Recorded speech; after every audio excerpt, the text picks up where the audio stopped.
Nous allons parler du Québec. Qui m'avait posé la question? Je vous en prie. Monsieur le Président, en juillet dernier, du haut du balcon de l'Hôtel de Ville de Montréal, vous avez lancé 4 mots qui ont fait le tour du monde et soulevé un flot de réactions passionnées et contradictoires, notamment en France et dans tout le Canada. 4 mois après cet événement, auriez-vous quelques réflexions à ajouter à celles que vous avez faites à votre retour du Québec? D'autre part, et surtout, pourriez-vous préciser quels sont, à votre avis, les grands objectifs de la coopération franco-québécoise qui, depuis quelque temps, connaît un développement accéléré? Y avait-il une autre question sur le sujet?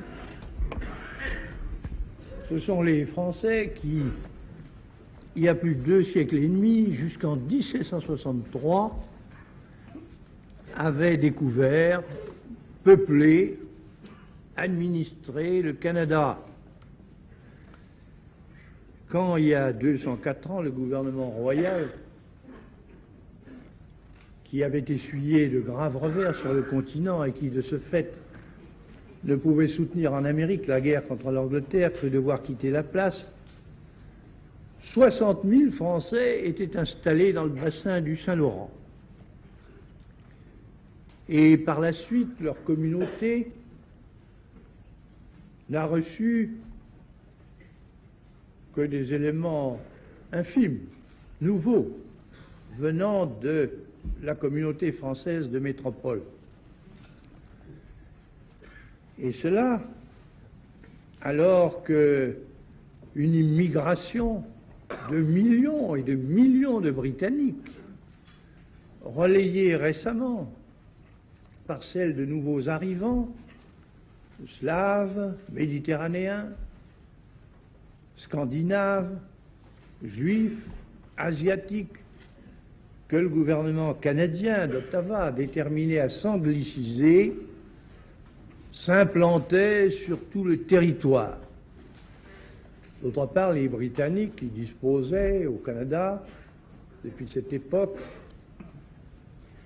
du pouvoir, de l'administration, de l'armée, de l'argent, de l'industrie, du commerce, du haut enseignement, avaient longuement et naturellement déployé de grands efforts de contrainte ou de séduction pour amener les Canadiens, les Français canadiens, à renoncer à eux-mêmes. Et puis là-dessus s'était déclenchée l'énorme expansion des États-Unis qui menaçait d'engloutir l'économie, le caractère, le langage du pays dans le moule américain. Et quant à la France, absorbée qu'elle était par de multiples guerres continentales et aussi par de nombreuses crises politiques, elle se désintéressait de ses enfants abandonnés et n'entretenait avec eux que des rapports insignifiants. Tout semblait donc concourir à ce qu'ils soient à la longue submergés. Eh bien, par ce qu'il faut bien appeler un miracle de vitalité, d'énergie, de fidélité. Le fait est qu'une nation française, morceau de notre peuple, se manifeste aujourd'hui au Canada et prétend être reconnue et traitée comme telle. Les 60 000 Français qui étaient restés là-bas jadis sont devenus plus de 6 millions. Et ils demeurent Français autant que jamais.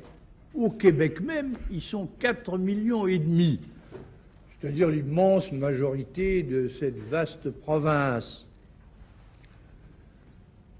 Pendant des générations, ces paysans d'origine, des petites gens qui cultivaient les terres, se sont magnifiquement multipliés pour tenir tête au flot montant des envahisseurs.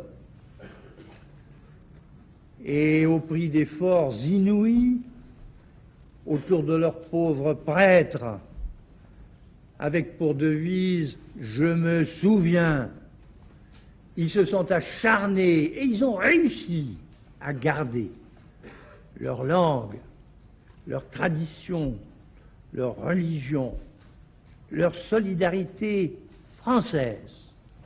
Mais maintenant, ils ne se contentent plus de cette défensive passive et comme toutes sortes d'autres peuples du monde, ils prétendent devenir maîtres de leur destin. Et d'autant plus ardemment maintenant qu'ils se sentent subordonnés, non plus seulement politiquement, mais aussi économiquement. Et en effet, étant donné la situation rurale, isolée, inférieure, dans laquelle était reléguée la communauté française, l'industrialisation s'est faite, pour ainsi dire, par-dessus elle, l'industrialisation qui, là comme partout, domine la vie moderne.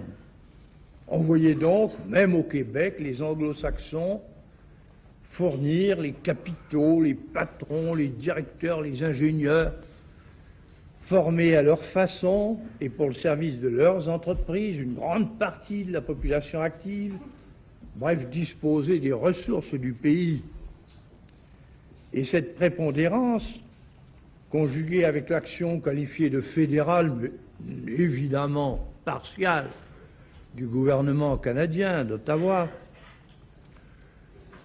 mettait dans une situation de plus en plus inférieure les Français et exposait à des dangers croissants leur langue, leur substance, leur caractère. C'est à quoi ils ne se résignaient pas du tout. Et ils se résignaient d'autant moins que tardivement, mais vigoureusement, ils se mettaient en mesure de conduire eux-mêmes leur développement.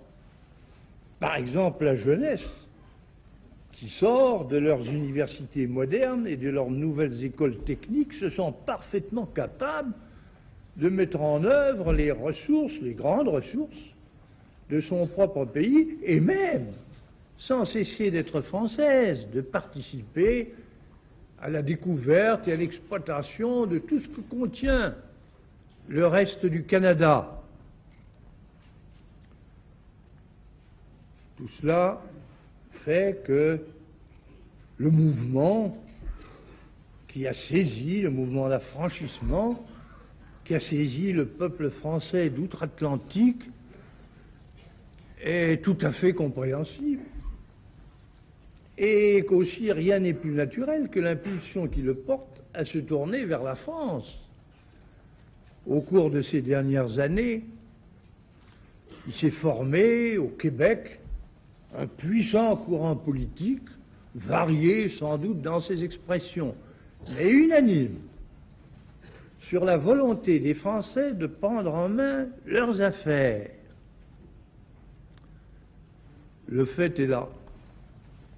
Et bien entendu, ils considèrent la mère patrie non plus seulement comme un souvenir très cher, mais comme la nation dont le sang, le cœur, l'esprit sont les mêmes que les leurs et dont la puissance nouvelle est particulièrement apte à concourir à leur progrès, alors que, inversement, leur réussite pourrait procurer à la France, pour ce qui est de son progrès, de son rayonnement, de son influence, un appui considérable. C'est ainsi que le fait que la langue française perdra ou gagnera la bataille au Canada pèsera lourd sur la lutte qui est menée pour elle d'un bout à l'autre du monde. C'est donc avec une grande joie et un grand intérêt que le gouvernement de la République a accueilli à Paris le gouvernement du Québec dans la personne de ses chefs successifs, M. Lesage et M. Daniel Johnson, et a conclu avec eux de premiers accords d'action commune. Mais il était évident que ces retrouvailles de la France et du Canada français devaient être constatées et célébrées solennellement sur place. C'est pourquoi M. Daniel Johnson me demanda de venir rendre visite au Québec, et c'est pourquoi je m'y rendis au mois de juillet dernier. Rien ne peut donner l'idée de ce que fut la vague immense de foi et d'espérance française qui souleva le peuple tout entier au Québec au passage du président de la République. De Québec jusqu'à Montréal, sur les 250 kilomètres de la route longeant le Saint-Laurent, et que les Français canadiens appellent le chemin du roi parce que jadis, pendant des générations, leur père avait espéré qu'un jour, un chef de l'État français viendrait à la parcourir. Des millions d'hommes, de femmes, d'enfants s'étaient rassemblés pour crier passionnément « Vive la France !» Et ces millions arboraient des centaines et des centaines de milliers de drapeaux tricolores et de drapeaux du Québec, à l'exclusion presque totale de tout autre emblème. Partout où je faisais halte, ayant à mes côtés le Premier ministre du Québec et tel ou tel de ses collègues et accueillis par les élus locaux, c'est avec un enthousiasme unanime que la foule accueillait les paroles que je lui adressais pour exprimer trois évidences. D'abord, vous êtes des Français. Ensuite, en cette qualité, il vous faut être maître de vous-même. Et enfin, l'essor moderne du Québec, vous voulez qu'il soit le vôtre. Après quoi, tout le monde chantait la Marseillaise avec une ardeur indescriptible. À Montréal, la deuxième ville française du monde, et qui était le terme de mon parcours, le déferlement de la passion libératrice était tel que la France avait le devoir sacré d'y répondre sans embâche et solennellement. C'est ce que je fis en disant, en déclarant à la multitude assemblée autour de l'hôtel de ville que la France n'oublie pas ses enfants du Canada, qu'elle les aime, qu'elle entend les soutenir dans leur effort d'affranchissement et de progrès, et qu'en retour, elle attend d'eux qu'ils l'aident dans le monde d'aujourd'hui et de demain. Et puis j'ai résumé le tout en criant « Vive le Québec libre !» ce qui porta au degré suprême la flamme des résolutions. Que le Québec soit libre, c'est en effet ce dont il s'agit. Au point où en sont les choses, dans la situation irréversible qui a été démontrée et accélérée par l'esprit public lors de mon passage, il est évident que le mouvement national des Français canadiens et aussi l'équilibre et la paix du Canada tout entier, et encore les relations de notre pays avec les autres communautés de ce vaste territoire, et même la conscience mondiale qui a été maintenant éclairée, tout cela exige que la question soit résolue. Il y faut deux conditions. La première,